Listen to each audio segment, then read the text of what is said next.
As mensagens da Rainha da Paz não versam sobre questões teológicas profundas, e nem é esta a finalidade de qualquer aparição. Para isso temos a Igreja. Vamos então ao que ela nos diz acerca da Igreja de Cristo. A crise em fermentação em minha igreja avançará até a rebelião declarada, provinda sobretudo de muitos de meus filhos, que participam do sacerdócio do meu Filho Jesus.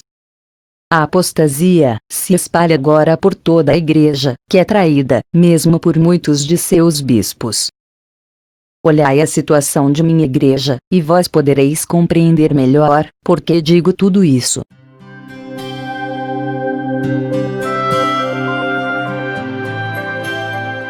Um estudo, divulgado pela Fundação Pontifícia Ajuda a Igreja que Sofre, revela que em 2019, ocorreram cerca de 3.000 ataques contra igrejas, escolas e símbolos cristãos na Europa, entre incêndios criminosos, profanação de lugares de culto, saques, roubo e vandalismo. A pesquisa foi realizada por Gatestone Institute, Centro de Estudos e Conselho de Política Internacional, e aponta que os ataques foram particularmente significativos na França e na Alemanha, mas também foram comuns em países como a Bélgica, Grã-Bretanha, Dinamarca, Irlanda, Itália e Espanha. A Igreja de Cristo é chagada pelo contato maléfico de imoralidade e da apostasia, que agora se espalhou em seu interior. Cresce cada vez mais o número de meus inocentes filhos, que caminham nas trevas da negação de Deus, da falta de fé, da imoralidade e da impiedade. Bispos e sacerdotes da Santa Igreja de Deus, voltai a ensinar a todos a verdadeira moral católica.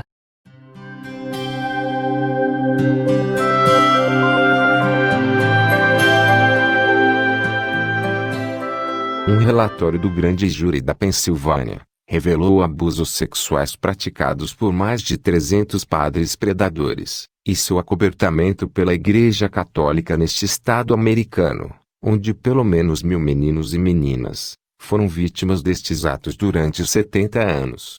A Igreja Americana recebeu entre 1950 e 2013 denúncias de cerca de 17.000 vítimas, acusando 6.400 membros do clero por crimes cometidos entre 1950 e 1980. Em 2012, especialistas evocaram no Vaticano o número de 100.000 crianças vítimas. Não sejais infiéis à vossa igreja. Deus vai cobrar os talentos que Ele vos deu, meus filhos prediletos.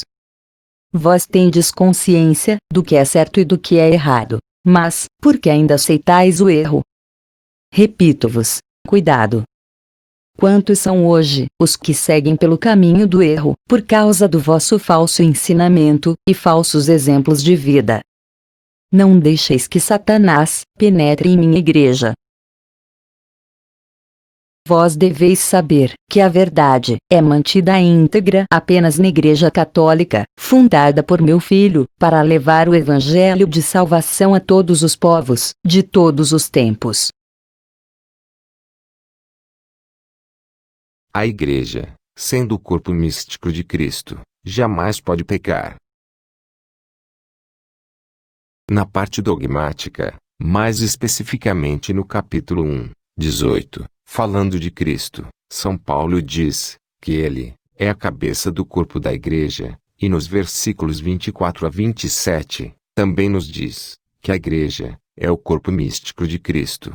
Vejamos então, eu que agora me alegro nos sofrimentos por vós, e que completo na minha carne, o que falta é o sofrimento de Cristo, pelo seu corpo místico, que é a Igreja, da qual fui constituído ministro, segundo o encargo que Deus me deu junto de vós, a fim de que eu cumpra a palavra de Deus, anunciando-vos o mistério que foi escondido aos séculos, e às gerações passadas, e que agora foi descoberto aos seus santos, aos quais Deus quis fazer conhecer as riquezas da glória deste mistério entre os gentios, o qual é Cristo, em quem vós tendes a esperança da glória. Entendamos de uma vez por todas, que a Igreja não tem pecado algum, pois sendo Jesus Cristo o único e verdadeiro Deus, nele não há pecado. E a igreja, sendo o seu corpo místico, jamais pode pecar. Por que então são usadas as expressões, erros da igreja, pecados da igreja, e igreja santa e pecadora, se a igreja nunca errou? Por que querem transferir os pecados dos membros da igreja, para ela própria? Pensemos um pouco. A salvação é individual. Jesus morreu por todos, e por cada um, pois a salvação operada na cruz, e que se perpetua em cada Santa Missa, no altar do sacrifício, foi objetiva, para toda a humanidade. Mas a minha, e a sua salvação, é subjetiva. Eu não posso me salvar por você, e vice-versa. Cabe a cada um, aceitar esta salvação, através da fé e das obras, pois a fé sem obras é morta. Pecado não se transfere. O pecado é fruto da vontade de cada um. O pecado é fruto da recusa ao amor de Deus, negando viver os seus mandamentos. O pecado é uma ofensa ao nosso bom Deus. Cada um só peca, voluntariamente. Portanto, a grande confusão que hoje existe é usarmos a expressão "nós somos igreja", quando, na verdade, deveríamos dizer "nós somos membros da igreja, os ramos da videira". Se dela nos apartamos, apodrecemos e morremos. Sendo que a igreja é o corpo místico de Cristo, e jamais pode pecar, nós devemos continuar sendo católicos, e não abandonar a verdadeira igreja de Cristo. Mesmo que alguns de seus membros, os leigos, padres, bispos, cardeais e até mesmo o Papa, cometa erros. Continuemos firmes na fé católica, sendo fiéis ao verdadeiro magistério da igreja, não deixando-se enganar pelas novas ideologias que estão sendo implantadas pelos lobos em pele de cordeiro, que infiltraram-se na igreja católica com a intenção de destruí-la. Tende cuidado, para que não vos afasteis da verdade, que se encontra unicamente na Santa Igreja Católica Apostólica Romana.